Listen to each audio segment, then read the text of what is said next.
பேரழகில் போர் நடத்தி என்னை வென்றாய். கண் பார்க்கும் போதே பார்வையாலே கடத்தி சென்றாய்.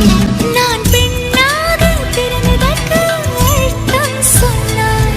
முன்னறியாத வெட்கங்கள் நீயே தந்தாய். என் உலகம் தனிமை காடு, நீ வந்தாய் பூக்களோடு. இனி தொடரும் கனவுகளோடு. பெண்ணே பெண்ணே, நீ இல்லை என்றால் என்னாவே? நெருப்போடு வெந்தே மண்ணாவே. உன் பேரை சொல்லும் போதே உள் நெஞ்சில் கொண்டாட்டம்.